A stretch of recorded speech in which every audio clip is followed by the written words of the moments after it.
Estás escuchando De Piel a Cabeza, un recorrido por tu salud con Ana y Rosa Molina.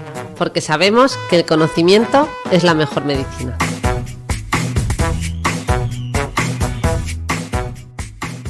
Hola a todos y bienvenidos a un nuevo episodio de Piel a Cabeza. Hoy tenemos con nosotros, y esta vez sí que lo puedo decir en mayúsculas, a un invitado súper especial. Y es que está aquí con Rosa y conmigo Marcos Vázquez. ¡Un aplauso, Rosa! Bien. Bienvenido, revolucionario. Bueno, es Marcos Vázquez o Fitness Revolucionario, que hay gente que le conoce por el título de su blog. Bueno, nosotras conocemos a Marcos yo por lo menos le sigo desde sus inicios, casi 2013 creo que empezó con el blog, y le conocimos personalmente, por fin le desvirtualizamos en Formentera Zen. Y desde entonces me acuerdo que le escribimos antes de ir a Formentera al pobre Marcos para intentar grabar con él presencial para el podcast. El pobre nos dijo que sí, a unas sabiendas de que aquello iba a ser imposible. Y yo creo que es el invitado que más tiempo queremos llevar, o sea, que más ganas teníamos de traer al podcast. Así que muchas gracias por aceptar la invitación, Marcos. Por fin, perdón por el retraso, pero bueno, más vale tarde que nunca.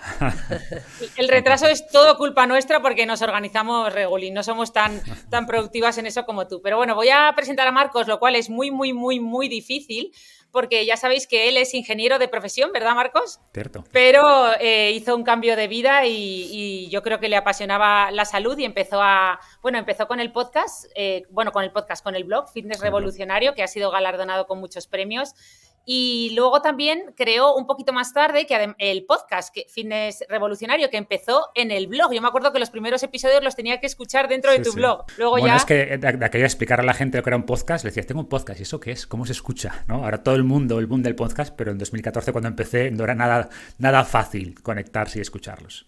Efectivamente, pero bueno, es de los podcasts más escuchados y es que merece la pena. Entrevista a muchos expertos, pero a mí los capítulos que más me gustan son los que hace él de la Ciudadela Interior y muchos más, que da gusto escucharle.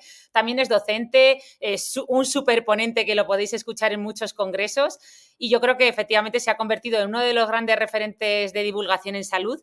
Cuenta con, yo creo que en redes ya más de 600.000 o 700.000 seguidores, ahora ya también es youtuber. Y yo creo, hace poco en uno de tus episodios de preguntas y respuestas, un escuchante te decía que él creía que tenías aún menos seguidores de los que deberías porque a veces no estabas preocupado por ser mainstream, es decir, que no estabas pendiente de hacer todas las tendencias, trends o chorradas que muchas veces circulan por ahí, sino que siempre abogabas un poco por la excelencia. Y cuando escuché ese comentario me sentí súper identificada porque siempre he pensado lo mismo, Marcos, la verdad. Bueno, pues mil gracias. Ir haciendo las cosas bien poco a poco y al final es la forma de crecer de manera orgánica y con seguidores que al final, o sea, lo que más me gusta de verdad es eso, seguidores como vosotras, ¿no? Que me seguís desde hace muchos años y valoro mucho más eso que dar un pelotazo ahí haciendo bailes en TikTok, ¿no? Creo que un poco ir haciendo las cosas bien, poco a poco y cada uno con su estilo y el mío es el que es y bueno, muy contento de momento con la trayectoria. Pues sí, ya para terminar, aparte de muchísimas cosas que seguro me dejo en el tintero, comentar todos los libros que tiene Marcos, porque Dios mío, es súper prolífico. El último lo tenemos aquí Rosa y yo con nosotras, que se llama Vive Más, reduce tu edad biológica y aumenta tu vitalidad, que yo creo que la entrevista obviamente va a ir sobre todo de este libro, pero tiene muchísimos. Tiene Invicto, que yo creo que quizás sea el que más, el más leído yo, se lo he recomendado a un montón de gente, pero también tiene Saludablemente, tiene Chef Sapiens junto a su mujer, Elizabeth Ochoa, también Guerrera Espartana, que yo me lo leí este verano, estuvimos todas las amigas en un barco leyendo Guerrera Espartana y haciendo haciendo ejercicios allí todas juntas. Saludablemente, que creo que ya lo he nombrado, Desencadenado, también, es que es imposible nombrar todos, pero nada, enhorabuena por esa labor también, Marcos, porque ayudas a mucha gente y da gusto leerte. Muchas gracias, de verdad, por la introducción. Y libros que han estado en las primeras listas de los 10 más solicitados, leídos y vendidos de Amazon, ¿no? Ayer lo comentaba con Marcos, que el libro de El hombre en búsqueda de sentido de Víctor Frank, que es un libro clásico, había remontado durante la pandemia, y entonces ahí me hacía gracia y lo miraba, ¿no? De vez en cuando, pero luego siempre muy pegadito a Víctor Frank estaba ahí Marcos Vázquez y que nunca bajaba de la lista. O sea, tú te has mantenido ahí durante años, es increíble. De hecho, lo miré justo cuando hablé contigo ayer y estaba el segundo, después de Víctor Frank, que hacía tiempo que no lo miraba, yo fíjate. Sí, sí, yo siempre os veía juntos, era una cosa que me llamaba la atención, ¿no? Porque yo iba a ver lo de Víctor Frank como un fenómeno social. Yo decía, pero si este libro no ha estado de moda nunca, pero se ha puesto ahora de moda, ¿no? Bueno, de moda sí que ha estado, perdón, que es un clásico que ha leído muchísima gente. Siempre ha estado ahí, pero es verdad que a raíz de la pandemia, pues bueno, pues todo el mundo buscaba un poco ese refugio, ¿no? Y creo que esos conceptos de lo que comentaba Víctor Frank en su experiencia en siempre ha estado ahí, pero el primero de la lista de Amazon ya era otro tema, ¿no? Claro, o mira, por ejemplo, ahora lo estoy mirando, el primero es Invicto de psicología y el segundo El poder de la hora, otro clásico, ¿no? Entonces estar ahí con gente como Eckhart Tolle o Víctor Frank, pues la verdad es una experiencia que, bueno, ni en mis mejores sueños, ¿no? Así que nada, muy interesante. Enhorabuena, porque además no es solo entrar, sino mantenerse tanto tiempo, claro. ¿no? Yo creo que es un mérito y implica que mucha gente te está leyendo y sigue leyéndote, ¿no? Gente nueva, y por eso te mantienes ahí. Bueno, pero hoy vamos a hablar sobre todo de tu último libro, de Vive Más, ¿no? Reduce tu edad biológica y aumenta tu vitalidad.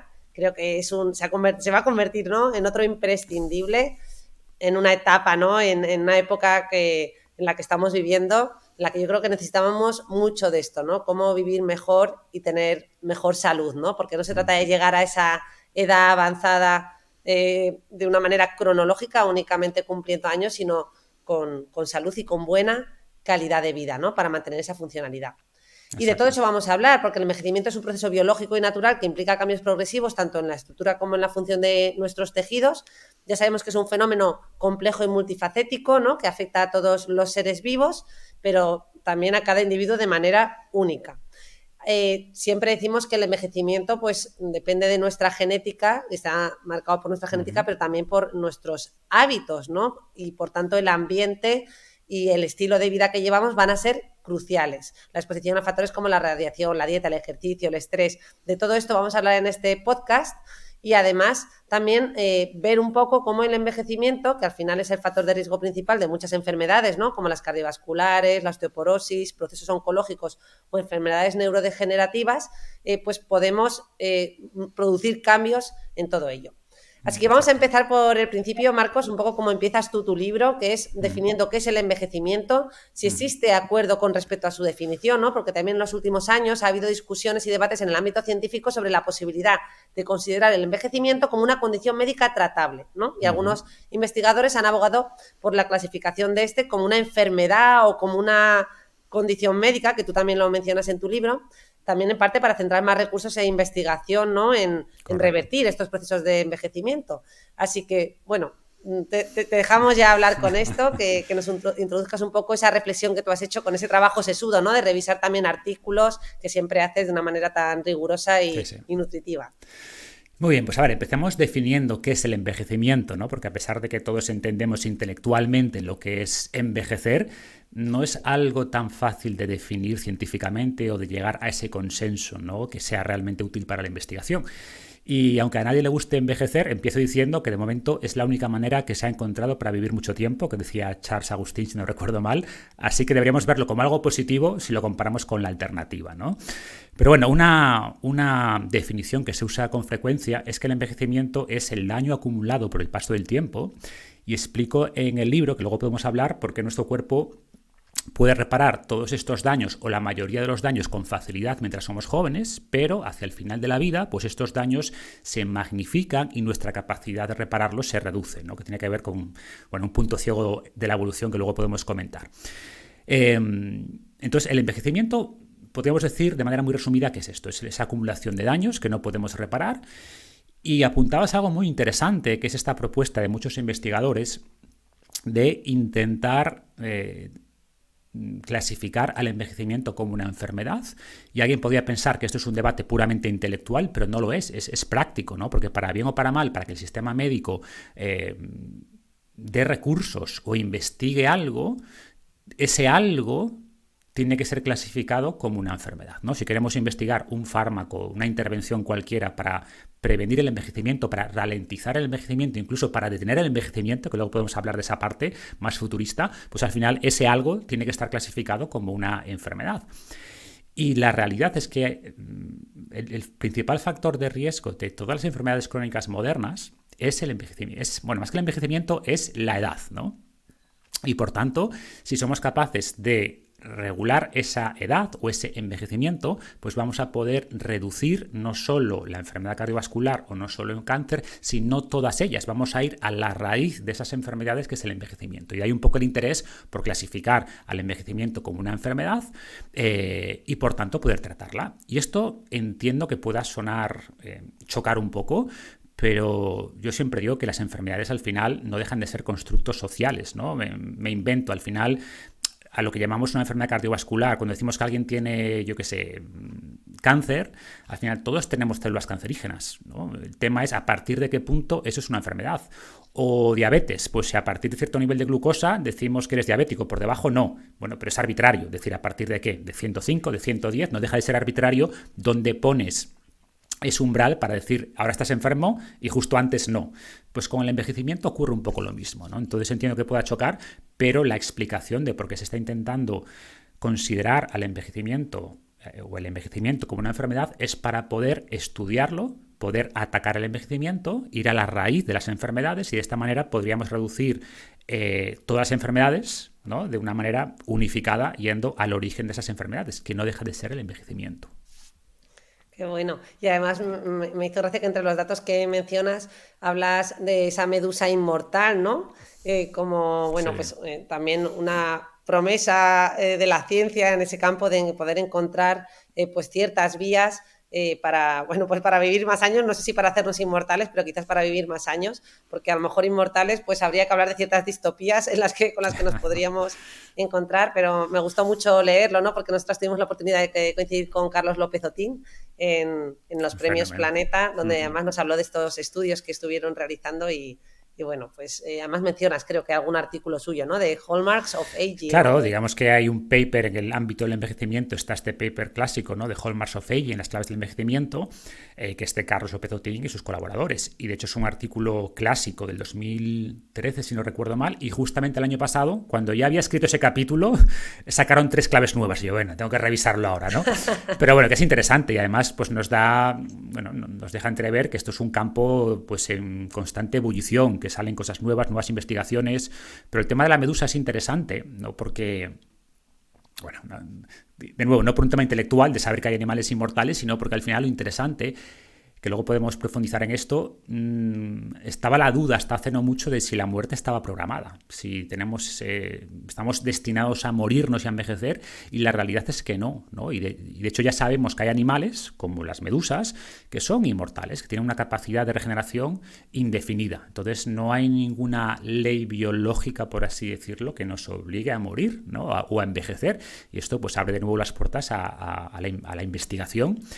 E insisto, más allá del envejecimiento, lo que estamos hablando es de curar enfermedades, ¿no? Al final el envejecimiento es la raíz de casi todas las enfermedades crónicas modernas y por tanto hay gente que le choca hablar de curar el envejecimiento, pero no le choca hablar de curar el cáncer. Es lo mismo.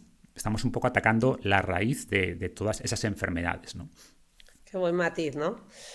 Muy bien. Y Marcos, aquí me he traído tu libro, lo tengo aquí delante para leer algún dato, ¿no? En relación a la edad, más en concreto en la página 19 nos hablas de unas fórmulas que, bueno, salieron en el siglo XIX sobre el riesgo de morir y me ha resultado muy impactante, si no te importa las voy a leer, ¿no? Ajá. Que dice, el riesgo de morir se dobla más o menos cada 8 años, aunque la velocidad se acelera hacia el final.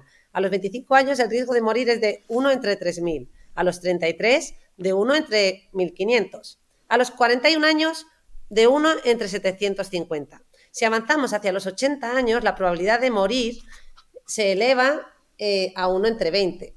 Y a los 85 años, a 1 entre 10. Y a alguien que empieza el 1 de enero con 100 años, tiene un 50% de probabilidad de no ver la siguiente Nochevieja. Otra conclusión de esta gráfica es que es igual de probable sobrevivir desde los 90 años hasta los 100 años que desde el nacimiento hasta los 90 años. Este último dato que acabo de dar me ha gustado un montón, ¿no? Como que me ha impactado mucho. Sí. Y luego unes un poquito estos datos numéricos, ¿no? Que yo os invito a que los volváis a escuchar. A mí me parece que es muy relevante y que además al final tener un poquito todos estos datos en mente nos ayuda al final a tener más referencias y a vivir mejor. Sí. Pero también mencionas cómo la edad al final es el principal factor de riesgo para la mayor parte de las enfermedades. Y lo curioso es que dices que, bueno, los motivos, ¿no? Si tratamos de erradicar una enfermedad terrible como sería el cáncer, pues lo curioso es que si no morimos de cáncer a los 80, moriríamos de enfermedad cardiovascular a los 83. Pero si curásemos la enfermedad cardiovascular, moriríamos de enfermedad de Alzheimer a los 86, ¿no? Así que, bueno. Si curásemos el Alzheimer, moriríamos de otra enfermedad a los 88, ¿no? Mientras que si atacamos el envejecimiento como tal, pues podemos reducir el riesgo de todas esas enfermedades y alargaríamos mucho más la vida. Y la vida con calidad, ¿no? Ese es un poquito el... Que a mucha gente además le choca esto de decir que la edad es el principal factor de riesgo, ¿no? Pero es así, o sea, si solo pudiera saber un dato de una persona para estimar su riesgo de mortalidad en los próximos 10 años, el mejor predictor no sería si hace ejercicio o no, si es fumador o no, sería su edad. Yo pongo el mismo ejemplo siempre, ¿no? Imagínate, por un lado tienes un chaval de 20 años que es fumador, que es sedentario, que tiene sobrepeso, que sobrevive a base de Doritos y Coca-Cola, pues tiene menos riesgo de tener cáncer o de tener un infarto que una persona deportista de 70 años. Y es así, porque aunque sus hábitos sean malos, no ha habido tiempo suficiente para que se produzcan pues, la acumulación de todos esos daños que decíamos antes ligados al envejecimiento, mientras que la persona de 70, por mucho que se haya cuidado, pues lleva 50 años más de daño acumulado, ¿no? Evidentemente, si ese chaval de 20 años no mejora sus hábitos, pues es posible que el riesgo suba muy rápido y que quizás a los 35 o 40 tenga el mismo riesgo que la persona con buenos hábitos de 70. Pero el mensaje es que la edad es en sí el principal factor de riesgo de casi todas estas enfermedades, ¿no? Bueno, este dato puede resultar un poco dramático y llamativo e impactante, ¿no? Para muchos, pero lo cierto es que luego tú un poco rescatas y en el libro te pones a hablar de la edad biológica, la edad cronológica, pero también la edad funcional, y aquí es donde viene toda la esperanza, ¿no? Y toda la motivación para cuidarse, porque precisamente en realidad no se trata solo de cumplir años, sino de todo lo que podemos hacer para que cumplir más y además que estos sean de calidad. Y tú, de hecho, mencionas toda una serie de métricas que me han parecido muy interesantes. Te invito un poco a que nos cuentes las que te parezcan más relevantes, sobre todo porque yo leyéndote, pues resulta que veo que Ana, mi hermana Ana, se ha leído mucho de esto también últimamente porque allá por donde va le da por colgarse en las barras, ¿no? Y también recientemente nos subió un vídeo de Rosalía haciendo sentadillas y diciendo que si éramos capaces de bailar como Rosalía y mantenernos en esa posición y levantarnos sin apoyarnos en las manos, pues que era también un signo de longevidad, ¿no? Entonces, bueno, me hizo mucha gracia el leerte y acordarme de Ana, que está a tope. Ana tenía razón. Sí, el matiz que iba a hacer va justamente por ahí, ¿no? O sea, igual que he dicho que la edad es el principal factor de riesgo, esto, aunque sea cierto, puede parecer poco útil porque podemos dejar de fumar, pero no podemos cambiar nuestra edad, ¿no? Pero lo interesante es que la edad que condiciona nuestro riesgo de enfermar no es tanto la edad cronológica, sino la edad biológica, que podríamos definir como la edad celular, o dicho de otra manera, si nuestros tejidos, nuestros músculos, nuestros huesos, nuestras arterias se parecen más a las de personas más jóvenes o personas mayores que nosotros, cronológicamente, ¿no? Y aquí sí puede haber diferencias muy importantes de edad biológica. Siguiendo con el ejemplo de antes, pues quizás esa persona de 70 a 75, no sé cuántos dije, podrían tener una edad biológica de 45 o 50 y el chaval de 20 años tendrá una edad biológica de 35, ¿no? Y esta edad biológica es la que realmente nos importa, es la que realmente es predictora de nuestro riesgo y es una edad sobre la que sí podemos actuar. Mientras que la edad cronológica siempre va hacia adelante, la edad biológica es mucho más moldeable, puede avanzar más despacio o puede incluso retroceder, podemos rejuvenecer, ¿no? ¿Cuál es el problema? Ya conecto con la pregunta, que así como la edad cronológica pues es muy fácil de estimarla, bueno, de estimarla no, de medirla, oye, año actual menos el año cuando naciste, la edad biológica es mucho más difícil. No hay un consenso, están los famosos relojes epigenéticos que son caros, que tienen sus problemas, y una forma de estimar también la edad biológica es justamente la llamada edad funcional, que es, vale, ¿qué cosas puedes hacer? ¿No? Es como comparar la función de tu cuerpo, lo que tu cuerpo puede hacer, con personas de otras edades. Por ejemplo, si tu fuerza completa, tu fuerza, se usa mucho la fuerza de agarre porque es más fácil de medir, ¿no? Si tienes 50, pero tu fuerza de agarre se parece más a la de personas de 40, bueno, pues es un indicador de que tu edad funcional es menor, de que tu edad biológica es menor. Y al revés, si tu fuerza de agarre se parece más a la de personas de 50, pues es un indicador de que quizás, probablemente, tu edad biológica sea mayor. ¿Qué más se ha estudiado mucho? Pues cosas como el VO2 max, que es la capacidad cardiovascular. Es un muy buen indicador también de tu edad biológica, ¿no? Si está por encima o por debajo de la media de las personas de tu edad. O como el test que hacía Ana también, el hecho de irse al suelo cruzando las piernas, sentarse en el suelo y levantarse, pues también hay al menos un estudio que validó que las personas que podían hacer esto tenían mucho menos riesgo de mortalidad, una edad biológica menor. ¿Por qué? Porque es un test que prueba muchas cosas, pruebas equilibrio, pruebas movilidad, pruebas fuerza. Entonces, estos test funcionales, no hay ninguno perfecto, evidentemente, pero si hacemos una batería de test funcionales, pues nos da una estimación de cuál es nuestra edad biológica. Y yo siempre digo que cuando vamos al médico nos hace la analítica, te miran las pulsaciones, la presión arterial, el colesterol, que está bien, pero se ha visto que estas pruebas funcionales, lo que tu cuerpo puede hacer es un mejor indicador de salud y de riesgo coronario, de mortalidad en general, que el colesterol o que la presión arterial, ¿no? Entonces son cosas que no se miden en la actualidad, aunque se están planteando ya que se empiecen a medir porque son fáciles de medir. El V2 Max un poquito más complicado, aunque hay proxies. El famoso test de Cooper, ¿no? Que hacíamos en el instituto, 12 minutos y cuánta distancia recorres, hay aproximaciones. Y estos test funcionales pues son muy buenos indicadores, como digo, de tu edad biológica y también de tu estado de salud.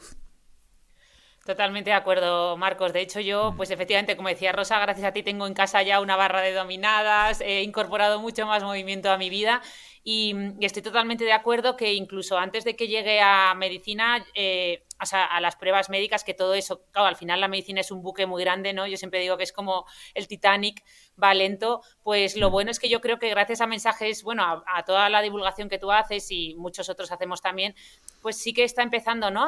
Bueno, aún no, pero yo creo que va en ese sentido cambiar la mentalidad de la gente, ¿no? Que como tú muy bien decías, que entiendan que el movimiento, por ejemplo, que tienen en su día a día o la fuerza predicen mucho más su longevidad o su riesgo de mortalidad que el colesterol o el índice de masa corporal, que parece que es en lo que todo el mundo se fija, ¿no?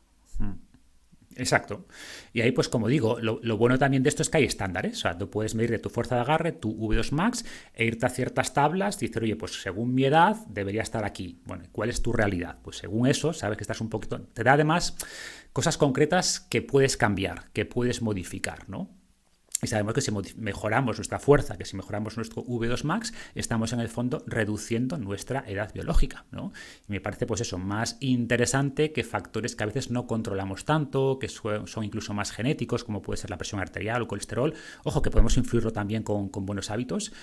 Pero estas métricas más funcionales a mí me parecen muy interesantes y además se traducen, pues eso, en hábitos concretos, ¿no? Por ejemplo, un buen objetivo, ser capaz de soportar tu peso colgado 1 minuto. Y además tiene aplicación en la vida real, eso te puede salvar la vida en un momento dado, ¿no? La capacidad de colgarte. Entonces, me parecen súper interesantes y como digo, cada vez tenemos más evidencia. Y hay incluso guías clínicas que están planteando que estas cosas las consideremos como signos vitales adicionales. Igual que te tomas la frecuencia cardíaca, la presión arterial, bueno, un signo vital es tu fuerza de agarre, un signo vital es tu VO2 Max, ¿no? Entonces creo que hacia ahí va un poco estos consensos médicos y bienvenidos porque realmente son muy útiles. Sí. Oye, y hablando de métricas y de cómo podemos, ¿no? Podríamos hacernos sencillas pruebas que también mencionas en el libro, como ponernos en equilibrio sobre una pierna con los ojos cerrados, a ver cuánto aguantamos, y otros ejemplos que describes, pero bueno, invitamos aquí a los escuchantes a que lean el libro. También hablas de un artículo de JAMA, de Internal Medicine, de medicina interna, de el efecto, bueno, o de cómo nosotros mismos nos sentimos viejos, ¿no? Ser viejo versus sentirse viejo. Y cómo de alguna manera cuando nos sentimos viejos, aquellos sujetos que se sentían viejos tenían una probabilidad de hasta un 41% más elevada de mortalidad. A mí esto me ha recordado un poquito a la profecía autocumplida, ¿no? Claro. Y también me ha recordado unos estudios que hemos mencionado varias veces en este podcast sobre los estereotipos negativos de la vejez, que ha estudiado mucho una autora que es Becca Levy, que ya se ha dedicado mucho al estudio de la discriminación por edad, al estudio del edadismo, y ella concluye que aquellas personas que tienen estereotipos negativos hacia la vejez, es decir, que piensan que la vejez es una etapa terrible y que van a ser mucho más torpes y que no van a poder hacer nada, pues también viven de media hasta 7 años menos. Pero aquí un poco, aunque se parece a lo de los estereotipos, tú ya no hablas de estereotipos, hablas simplemente del hecho de sentirnos viejos, ¿no? Sí. Ya no es que estoy pensando en el futuro, sino que yo me siento viejo. Así que no sé si lo quieres desarrollar un poquito porque me ha gustado mucho. Son ideas que están muy conectadas y que seguramente, yo siempre digo que tanto en este sentirse viejo como en los estudios de la doctora Levy, hay causalidad bidireccional. Me explico, ¿no? Seguramente, si tú estás peor físicamente, tenderás a sentirte peor, a ser más pesimista con el futuro, a tener creencias más negativas sobre el futuro, pero, y aquí viene lo interesante, también se han hecho estudios que demuestran dirección en el otro sentido, ¿no? Que si mejoramos a nivel cognitivo, ¿no? Y de esto tú, Rosa, sabes más que nadie, somos capaces de cambiar las creencias de la gente, pues vemos que esas personas envejecen mejor, que tienen mejor ánimo, que se cuidan más y por tanto es una relación bidireccional, por supuesto. O sea, si estás mal vas a tener creencias más negativas, pero si eres capaz de mejorar tus creencias, pues te vas a cuidar más, vas a reducir, por ejemplo, tus niveles de estrés, tus niveles de cortisol, tus niveles de inflamación. Es decir, hoy no solo sabemos que el hecho de intervenir sobre esas creencias mejora o reduce tu edad biológica, o sea, hace que vivas más y vivas mejor, pero además conocemos algunos de los mecanismos a través de los que eso se logra, ¿no? Que tiene que ver con inflamación, que tiene que ver con estrés, que son cosas que están recogidas en esas claves del envejecimiento que decíamos antes de Carlos López Otín y colaboradores, ¿no? Son vías que sabemos que nos envejecen. Entonces, es esa profecía autocumplida, como bien decías. Lo que piensas, tus creencias, de alguna manera, terminan condicionando la realidad, ¿no?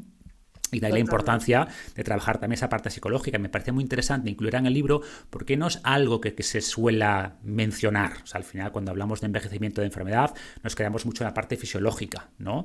En medir, pues eso, parámetros más puramente fisiológicos y no se habla o se conoce mucho menos de cómo la psicología, nuestros pensamientos, nuestras creencias influyen en este proceso de envejecimiento también.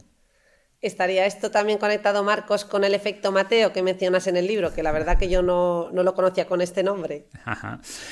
En parte sí. O sea, el efecto Mateo lo explico cuando hablo del proceso de envejecimiento, ¿no? Y el proceso viene del Evangelio, ¿no? de Mateo, que decía algo así, bueno, el resumen es que más se le dará a quien más tiene, ¿no? Y esto pues lo vemos en el mundo moderno, que es más fácil ganar dinero si tienes dinero, o en el caso de la educación es mucho más fácil adquirir nuevos conocimientos si ya tienes conocimientos previos, y lo que ocurre en el caso del envejecimiento, o sea, o por qué envejecemos, que es una pregunta que puede parecer absurda, pero la explicación, como siempre, está en la selección natural, ¿no? O sea, al final cuento, por ejemplo, el caso de los ratones que viven de media 2 o 3 años y tenemos animales muy similares, mamíferos, como el murciélago, que vive 10 veces más, 20, 30 años, ¿no? Y la explicación tiene que ver con este fenómeno, este efecto Mateo, que se refiere a que si un animal desarrolla alguna forma de protección, como por ejemplo alas, que le permite evadir depredadores, va a poder vivir un poquito más y al poder vivir un poquito más va a tener más tiempo para que la selección natural encuentre formas de curar el cáncer, de eliminar células cancerígenas, de eliminar mejor los daños. Sin embargo, si eres un ratón que cada día es una lucha por la supervivencia, tienes muchas probabilidades de que te coma un águila, una serpiente, pues al final la selección natural va a favorecer aquellas mutaciones que te permitan reproducirte muy rápido. Y como hay un coste, ¿no? Hay un coste en repararte para el futuro, pues al final esas reparaciones o esas mutaciones que te irían a ayudar en el futuro a vivir más, no se dan, no se manifiestan. Y por tanto, este ciclo virtuoso es, si eres capaz de vivir un poquito más, porque tienes estrategias para protegerte de depredadores, por ejemplo, ¿no? Con caparazones, con alas, y por eso las tortugas viven mucho, o eres muy grande, por eso los elefantes viven más, o los tiburones viven más, o las ballenas viven más. Pues eso te da a la selección natural más tiempo para encontrar esas mutaciones que te permitían alargar la vida Y al alargar la vida, pues se da más tiempo a más mutaciones y de esta manera se da ese efecto Mateo. Quien más vive, más tiempo para encontrar más mutaciones que te hacen vivir más y esa vida más larga, más mutaciones y entras en ese círculo virtuoso que ha conseguido convertir pues la esperanza de vida de 2 años de un ratón en los 30 de un murciélago, ¿no? Y que encontramos casos así a lo largo de todas las especies, ¿no? Aquellas que han desarrollado formas de vivir un poquito más, pues han conseguido alargar su vida a lo largo de millones de años de evolución, pues muchísimo, 10 veces, 20 veces más, etcétera. Es un poquito complicado, pero bueno, una vez que te paras a leerlo, pues le encuentras lógica, ¿no? Y cómo la selección natural ha encontrado multitud de maneras de hacernos vivir más. Y ahí también está la gracia. Estudiando a estos animales especialmente longevos, podemos encontrar vías que podemos potencialmente aplicar a los seres humanos para aprovecharnos de esas formas que la selección natural ha encontrado para postergar el envejecimiento, ¿no? Qué bueno, qué interesante. La verdad que es fascinante. Esa parte también me ha gustado mucho. Y luego, además, hablas también, no sé si justo en torno a ese mismo capítulo de los relojes epigenéticos, ¿no? Y comparas la epigenética con el teclado de un piano y la partitura. Y me gustó mucho esta metáfora. Y te pediría que se la cuentes a nuestros escuchantes. Y la pregunta es básicamente si podríamos quitar las marcas epigenéticas. Súper interesante. Esto conecta con el tema de la edad biológica, ¿no? Decíamos antes que una forma de estimar esa edad biológica era con estos test funcionales, cuál es tu fuerza, cuál es tu capacidad cardiovascular, y hay otra forma, de hecho el estándar de oro es medir esas huellas epigenéticas, ¿no? Pero vamos un paso más atrás, por explicarlo a la audiencia. Al final, por extraño e increíble que parezca, una neurona tiene exactamente el mismo ADN que, yo que sé, una célula del intestino o una célula muscular o una célula de nuestras uñas. Es el mismo ADN. Lo que hace que esa célula sea muy distinta, tanto anatómicamente como funcionalmente, es la epigenética. Es decir, es la expresión de los genes. Mismos genes, pero en el caso de la uña, de la célula de la uña, se expresan unas proteínas, unos genes que producen unas proteínas y en el caso de la neurona otras proteínas, ¿no? Entonces hago esta analogía de que los genes son como el piano, son potencial, por así decirlo. La epigenética sería la partitura. Nos dice qué teclas hay que tocar en cada célula en este caso, ¿no? Igual que las mismas teclas pueden producir infinitas melodías, los mismos genes pueden producir infinitas células, ¿no? ¿Qué ocurre? Que a medida que envejecemos, estas marcas epigenéticas se van alterando, o sea, y eso quiere decir que las células van perdiendo su identidad y por tanto van funcionando peor, por así decirlo. Esa partitura se vuelve borrosa, ¿no? Las melodías se convierten en una cacofonía, por así decirlo. Y lo interesante aquí es que antes se pensaba que estos cambios epigenéticos eran aleatorios, ¿no? que eran ruido, y hoy se ha visto que no son ruido, que realmente hay cierto patrón que podemos identificar, ¿no? Sería como contar los anillos del tronco del árbol, que podemos contarlos para ver cuál es la edad de ese árbol. Pues con las células podemos hacer algo similar, podemos contar esos cambios epigenéticos y a partir de eso, estimar la edad biológica de esa célula, ¿no?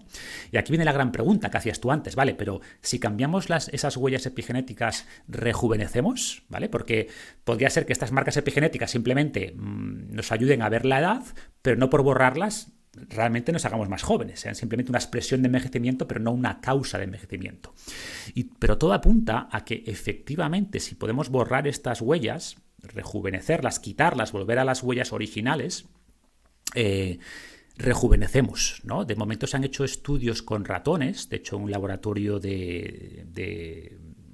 americano, pero es español, IPSUA, José Antonio IPSUA, si no recuerdo mal el nombre, lo que han conseguido, gracias a los famosos factores de Yamanaka, rejuvenecer, borrar estas huellas celulares y por tanto hacer que los animales, en este caso ratones, pues rejuvenecieran, ¿no?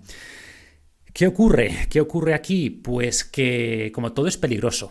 ¿Por qué? Porque si borramos demasiadas huellas, si le quitamos demasiadas huellas epigenéticas, esa célula se vuelve casi una célula embrionaria, casi una célula sin identidad y por tanto deja de funcionar bien.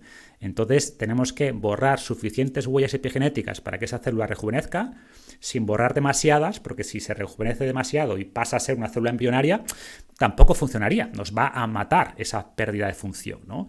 Entonces es un tema complicado, como casi todo lo que tiene que ver con el envejecimiento, pero ya hay estudios en animales donde se demuestra que efectivamente al borrar estas huellas epigenéticas, al borrarlas selectivamente hasta el umbral ideal, pues esos ratones rejuvenecen. Entonces es una terapia que seguramente en no sé cuántos años podrá ser usada en humanos, por supuesto.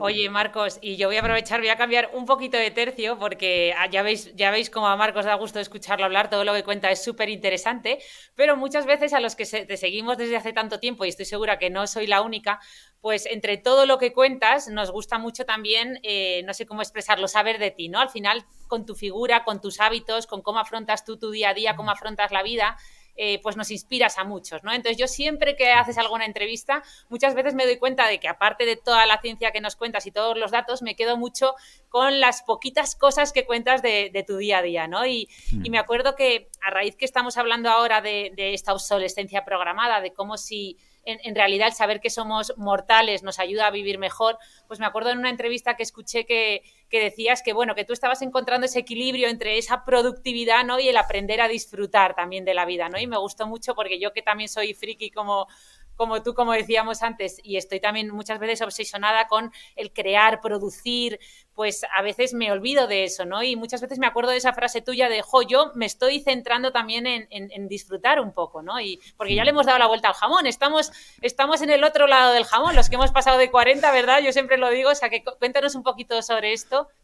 Sí, efectivamente, o sea, al final es buscar ese equilibrio, ¿no? Entre cuidarte todo lo que puedas, pero, punto uno, tampoco perder el norte.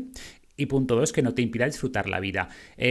Quizás lo contaba, os sonará porque se ha vuelto muy viral, muy famoso, el Brian Johnson, ¿no? El del protocolo Blueprint, que este es un americano millonario, multimillonario, que se pasa todo el día optimizando todas las variables, ¿no? Y se hacen todos los protocolos que existan para la piel, para el pelo, para cada uno de los órganos. Pero claro, al final se pasa el día rodeado de médicos y su vida consiste en eso. O sea, vivir más ya no es un medio para un fin, disfrutar, sino que es un fin en sí mismo, ¿no?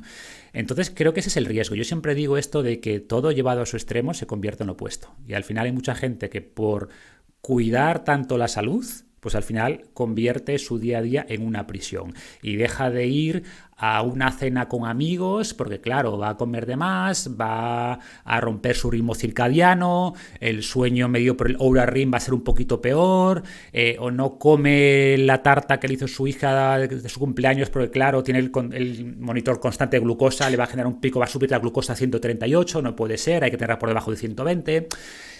Entonces creo que eso es un problema y esto lo vemos, ¿no? Que al final nos podemos obsesionar con mejorar la salud, obsesionarnos con vivir más años y esto pues y la tecnología actual tiene ese peligro de que por un lado es muy útil, nos ayuda a medir un montón de variables, pero tiene el peligro de que generes obsesión por esas variables, incluso que generes efecto nocebo, ¿no? Yo antes tenía el Oura Ring, que os sonará de que te medía el sueño. Ojo, que está bien, creo que es interesante hacerlo durante un tiempo, pero luego me daba cuenta de que igual me levantaba bien, miraba el reloj, no, en realidad he dormido mal, dice el Oura, sí, es verdad, ahora lo noto que en realidad, ¿sabes? Que tú mismo te puedes engañar y que empiezas a prestar más atención a métricas, a lo que dice tu móvil o los gadgets, que a cómo realmente te sientas, ¿no? Entonces, yo tengo esa disyuntiva. Por un lado, me encanta el detalle técnico, científico, fisiológico de todo esto que estamos comentando, pero a la vez intento guiar mi vida más, por sentimientos, por lo que me apetece hacer y no por lo que me dicen hay 40 dispositivos a los que estoy conectado, ¿no? Entonces va por ahí. Y también es verdad que cada vez voy más al Pareto, al 20% de cosas que te van a dar el 80-90% de los resultados. Por ejemplo, en el libro también dedico un capítulo a los suplementos y recibo un montón de consultas, pero ¿tomo NAC o tomo glicina? ¿Y cuántos gramos recomiendas de...? A ver, y los suplementos pueden ayudar, por supuesto, pero son un porcentaje tan pequeño tan pequeño y hay gente que come fatal y luego se preocupa y luego me pregunta que qué tipo de omega 3 hay que tomar. Vamos a ver.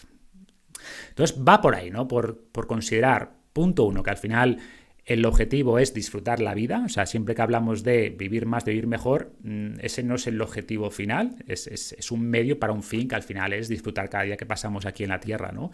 Sean más años o sean menos años, y allá entramos en la dimensión filosófica. Como decía Séneca, lo importante no son los años, sino es la calidad de esos años, ¿no?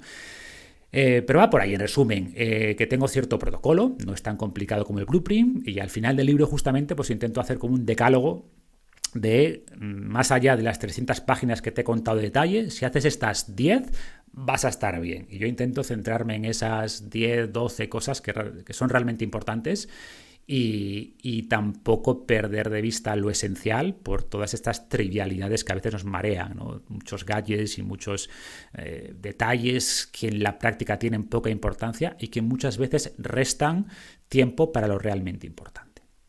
Buah, Marcos, no puedo estar más de acuerdo. De hecho, en dermatología estamos viviendo ahora la fiebre de la llamada cosmetorexia, que es toda esta locura por cosméticos que al final se quedan la mayoría en superficie y tienen poco efecto. Y los dermatólogos no paramos de repetir que unos hábitos de vida saludables van a hacer que tu piel se vea 1000 veces mejor y esté mucho más sana que comprarte y gastarte semejante dinero, que además yo siempre hablo del coste-oportunidad, tanto para la cosmética como para la nutricosmética, pero bueno, a veces cuesta a la gente hacer entender esto porque muchas veces nos gustan las soluciones fáciles, las recetas, los tips, como dice Rosa, el reduccionismo que a veces hacemos, y yo creo que esto ha pasado un poco en parte con el tema de las zonas azules, ¿no? Me gustó mucho ver tu crítica del documental de Netflix que hace unos meses era lo más visto en España, el documental sobre las zonas azules, y me gustó mucho ver tus reflexiones, muchas de las cuales compartía sobre estas zonas azules, ¿no? Y que no todo es tan fácil ni tan bonito como lo pintan ahí, ¿verdad? Claro, a ver, como todo, o sea, por desgracia mucha gente sigue sacando su información sobre salud de Netflix, ya como regla general no es una buena idea, ¿vale? Entonces, zonas azules, y ojo, yo creo que las recomendaciones finalmente que hace en el documental o en el libro, ¿no? Son razonables, ¿no? Quizás con la excepción de beber vino en moderación, que bueno, podríamos hablar de esto y matizarlo, pero en el fondo habla de comer comida de verdad, hace mucho énfasis en las conexiones sociales, que no lo hemos comentado, pero es verdad que las conexiones sociales tienen un impacto muy profundo tanto en el envejecimiento como en la calidad de vida, como en la satisfacción vital, ¿no? Entonces, las recomendaciones son buenas, pero se basa pues en observaciones muy sesgadas, en poblaciones muchas veces pobres, remotas, que sabemos que tienen unos registros públicos muy malos y donde la edad al final es estatus, o por ejemplo habla de Cerdeña y habla de algunos en Cerdeña, que es una isla con muchos centenarios, y es verdad, pero tienes la paradoja de que en un pueblo hay muchos centenarios y en un pueblo a 5 kilómetros con el mismo clima, la misma comida, la misma cultura, hay pocos centenarios. ¿Por qué? Y esto es un poco una de las críticas, hay muchas posibles críticas a las zonas azules, pero una de ellas es que cuando hablamos de centenarios, o voy un paso antes, cuando hablamos de llegar a ser un octogenario saludable, de llegar a 80, 85 años con buena salud, los hábitos son lo principal, el 75% son hábitos y el 25% máximo son genes, pero si hablamos de centenarios, la proporción se invierte. Y si no eres hijo de centenarios, hermano de centenarios, tus probabilidades de llegar a ser centenario, 105, 110 años, son muy bajas, por mucho que te cuides, porque ahí los genes juegan un papel muy importante. Entonces, si tú estudias a centenarios y a partir del estudio en centenarios intentas sacar hábitos, no es buena idea. De los centenarios, estudia sus genes, y de las personas que llegan a 80 años, 85 con mucha vitalidad, ahí sí es mejor que estudie sus hábitos, ¿no? Entonces iría por ahí, insisto, hay muchas más cosas que se pueden criticar del documental, o por ejemplo hay zonas que no siguen los hábitos que marcan la guía hasta de las zonas azules y han vivido mucho y viven mucho, tienen una esperanza de vida alta, y al revés, ves sitios donde no tienen especiales buenos hábitos, pero sí tienen mucha más esperanza de vida, ¿no? Como todo, es un tema complicado. Creo que las recomendaciones finales que plantea el libro, el documental, son válidas, pero tiene ese componente de sensacionalismo que puede ser bastante engañoso. Qué bueno, que por cierto, perdonad para los que nos estéis escuchando que a lo mejor nos hemos lanzado a hablar de zonas azules, simplemente aunque lo habréis intuido, recordemos que son las zonas del mundo, ¿no? Donde pues hay una mayor esperanza de vida o longevidad, aunque no es lo mismo esperanza de vida que longevidad.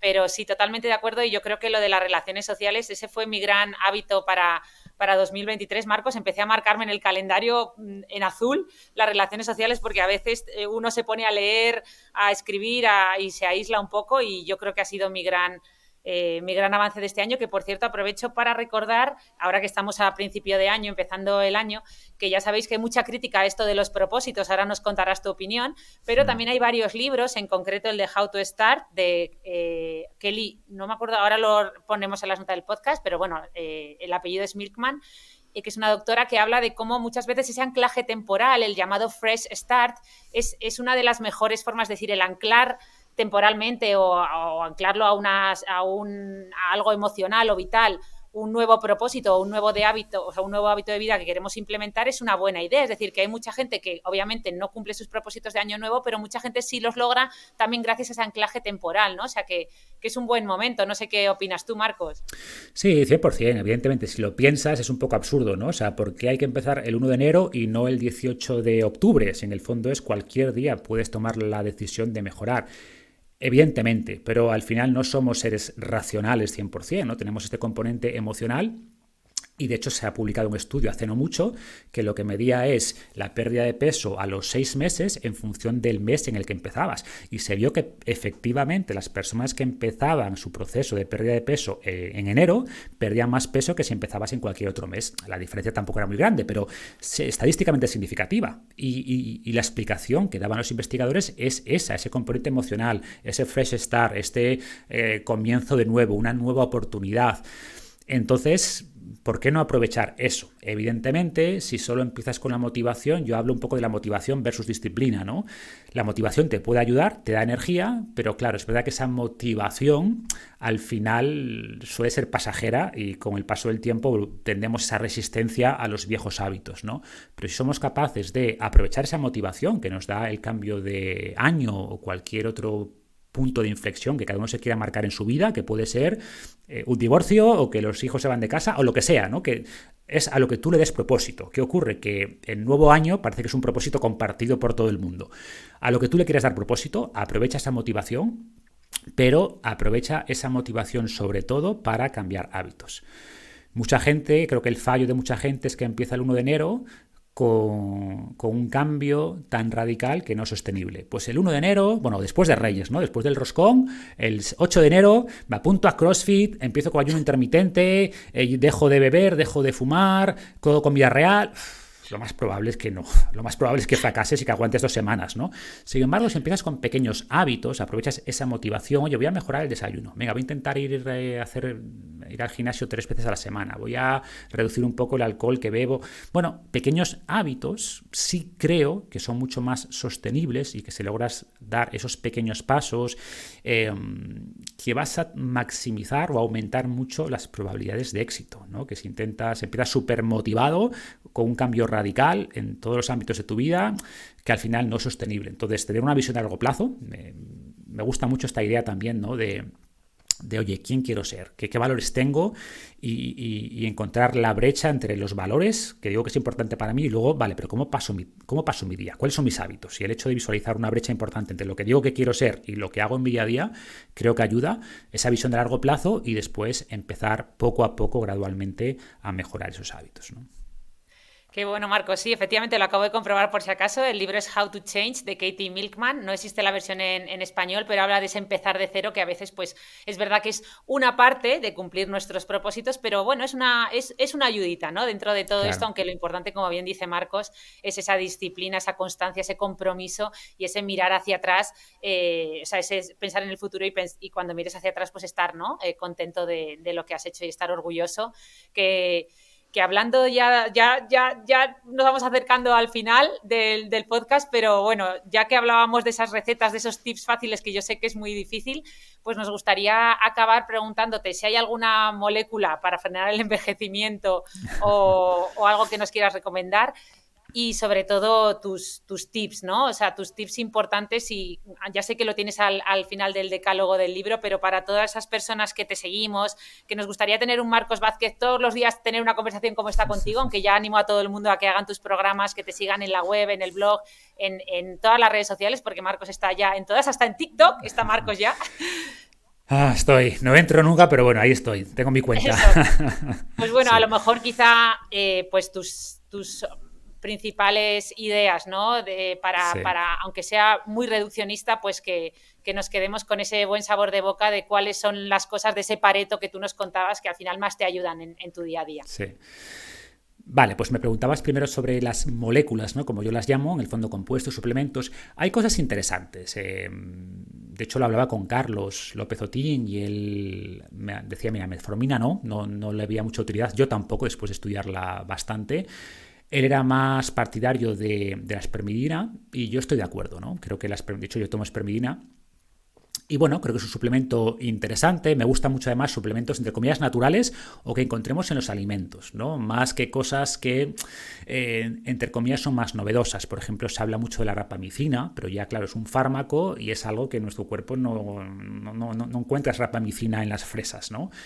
Entonces hay ciertos suplementos, moléculas, también como la glicina, que son interesantes, y luego los clásicos, omega 3, vitamina D, creatina. La creatina es un suplemento que viene del mundo del gimnasio, pero que en los últimos años se ha visto que puede también ayudar a reducir el declive cognitivo, ¿no? Que es un suplemento muy interesante. Hay muchas cosas, pero creo que todas ellas sumadas no van a representar más de un 2-3% de mejora, por ponerlo en contexto. Entonces, como decíamos antes, la gente se obsesiona, o como decías tú, con la piel, con un montón de compuestos, cuando seguramente haya 2, 3, 4 que realmente tengan efectividad, ¿no? Que si te sales de la vitamina C, retinoles y 3, 4 más, el resto son muy marginales, ¿no? Pues lo mismo aplica al mundo de los suplementos.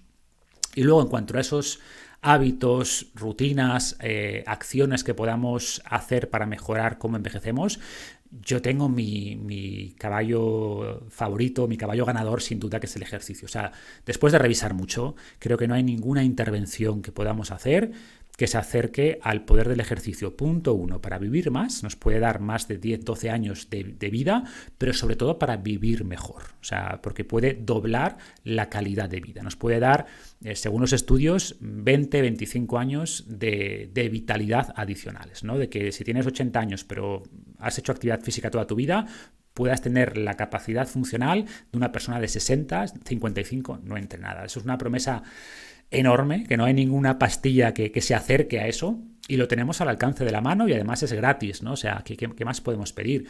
Y la gente me dice, ¿pero más que la nutrición? A ver, por supuesto que la nutrición es muy importante, pero ya puedes comer todos los días la dieta más perfecta del mundo y desayunar tu smoothie de kale con semillas de chía, con lo que tú quieras, que si el músculo no le das estímulo, a tu sistema cardiovascular no tiene estímulo, pues al final vas a envejecer mucho más rápido, ¿no? Evidentemente, si combinas la actividad física, y luego en el libro explico, ¿no?, qué tipos de actividad física, combinar fuerza con aeróbico, con trabajo más de equilibrio, etcétera, combinas eso con una dieta adecuada, pues ahí tienes el 60%. Si le sumas un buen descanso, tienes un 15% más. Le sumas el componente social, tienes un 8% adicional. Y no me gusta hablar de porcentajes, porque al final todo está ligado con todo, pero por dar un poco el contexto de las cosas que mueven aguja, ¿no? Entonces va por ahí. ¿Y esto después en qué se traduce en el día a día? Bueno, pues a estas cosas. Oye, entrena fuerza al menos 2-3 veces a la semana. Haz alguna sesión de entrenamiento aeróbico y de HIIT, que sabemos que son otros componentes que más mejoran el V2 Max. Vas a la alimentación en comida real. Come suficiente proteína, que dentro de la alimentación pues también vemos que las personas que consumen más proteína, sobre todo a partir de cierta edad, pues tienen menos fragilidad, menos pérdida ósea, menos pérdida muscular. No lo hemos comentado, pero también todo lo que sea ayudar a controlar el estrés. Sabemos que periodos fuertes de estrés, sobre todo mantenidos en el tiempo, también nos envejecen bastante más rápido, ¿no? ¿Qué ocurre? Que el estrés está muy ligado a todo lo que hemos dicho. O sea, el contacto social reduce el estrés, la actividad física reduce el estrés, el descanso reduce el estrés, y luego este aspecto más filosófico / psicológico es una forma muy buena también de lidiar, ¿no? Como decían los estoicos, no es lo que nos pasa, sino cómo interpretamos lo que nos pasa. y está claro que la misma adversidad, pues dos personas la pueden interpretar de manera muy distinta y por tanto envejecerles de manera muy distinta, ¿no? Y por último, por conectar también con esa idea que decíamos de las creencias, ¿no? Buscar ese propósito, algo que no tiene que ser un gran propósito cósmico, nada grandioso, ¿no? Para mí un propósito se refiere a cosas que te animen a levantarte de la cama, ¿no? Por ejemplo, en Japón hablaban de este Ikigai, en Costa Rica hablan de este plan de vida, ¿no? En la península de Nicoya. Entonces no tiene que ser nada grandioso, pero algo que te anime a levantarte de la cama e idealmente que sea un propósito conectado con los demás, que sea algo ligado a los demás. Las personas que hacen voluntariado viven más, tienen mejor salud, tienen mejor autoestima. Creo que si sientes que tu vida tiene valor, que ayuda a los demás, pues también se ha visto que eso tiene un impacto claro en la longevidad y en la salud. Mientras que las personas que perciben que su vida no ayuda a nadie, que son una carga, pues claro, eso acelera el envejecimiento, el declive cognitivo. Entonces, son muchas cosas, pero si lo piensas, no son tantas, ¿no? Y en el fondo es volver un poco a esa vida pues más tradicional, más conectada, más lenta quizás, más compartida. Y eso, en el fondo, ahí tienes las grandes claves del envejecimiento, de la salud y diría que también de la felicidad. Totalmente, Marcos. De hecho, todas tus publicaciones van al final, siempre giran en torno a estas ideas clave que nos has dicho, nos ayudan a muchos y realmente, de verdad, gracias por trabajar, ¿no? Un poco por la ciencia y no por el algoritmo, que muchas veces últimamente yo veo que hay algunos divulgadores que están más pendientes del algoritmo que de la gente que les sigue, ¿no? Del bien común y efectivamente no perder eso nunca, no perder eso hace que termines ayudando a mucha gente, o sea que súper agradecidos todos los que te seguimos. Yo creo que el podcast ha quedado perfecto, o sea, este episodio, perdón, un final redondo y yo por mi parte ya no hablo más, simplemente te doy las gracias y dejo a Rosa y a ti que terminéis. Muchas gracias. Nada, Marcos, pues lo mismo, agradecerte toda esta revisión tan exhaustiva e invitar a nuestros escuchantes a que lean tu libro porque está lleno, yo creo que de ejemplos muy prácticos y datos muy útiles. La verdad que me gusta mucho cómo está redactado en ese sentido, porque tiene mucho gancho y además te quedas con los conceptos muy claros y siempre un poco desde la evidencia científica y la rigurosidad de los artículos que has revisado. Así que agradecerte tu trabajo, darte la enhorabuena. Gracias. Y nada, a ver si volvemos a grabar pronto otro episodio, que son siempre tan nutritivos. Ojalá que sí, seguro que sí. Mil gracias de verdad, ha sido un placer compartir con vosotras y nada, por muchos más años. Efectivamente, eso, por muchos más años. Eso, y a todos los que estáis detrás del micrófono, hasta el próximo viernes. Un abrazo. Un abrazo.